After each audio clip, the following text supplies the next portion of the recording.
আজি বনালোঁ আলু পৰঠা। বলকচোন চাওঁ কেনেকৈ বনালোঁ। পৰঠা বনাবৰ কাৰণে এয়া জুইকুৰা ধৰি লৈ আলুকেইটা বইল কৰি লৈছোঁ।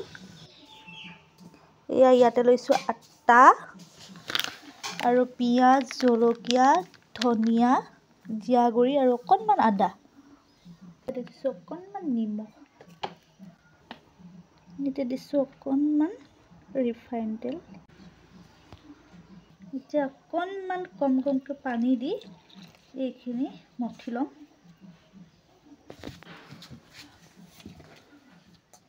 এয়া দেখিছেনে মোৰ মঠা হৈ গ'ল, পিটিকা কৰা হৈ গ'ল। আলু পৰঠাখন পুৰিবৰ কাৰণে এয়া লাহে লাহে মই অলপ বেলি লৈছোঁ আৰু অলপমান আলু ভৰাই ধুনীয়া কৰি লৈছোঁ আৰু অলপমান পানী দি ল'ম যাতে আলুবিলাক বাহিৰলৈ ওলাই নাহে। গোল কৰি এনেদৰে পুনৰ আমি লাহে লাহে বেলিম। মই কিন্তু বাঁহৰ চুঙাৰে বেলিছোঁ দেই ৰাইজসকল।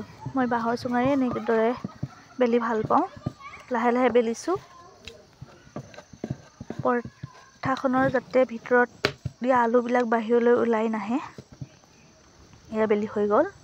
এতিয়া আমি টাৱাখনত অকণমান তেল দি পৰঠাখন পুৰি ল'ম। এয়া দেখিছেনে ভালে লুটিয়াই লৈছোঁ।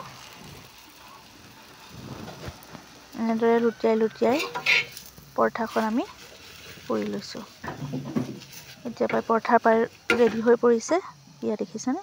এতিয়া আমি চাটনি বনাবৰ কাৰণে ইয়াতে লৈছোঁ বুট, ধনিয়া, পালেং, আদা আৰু অকণমান জলকীয়া। এনেদৰে পৰঠাৰে দি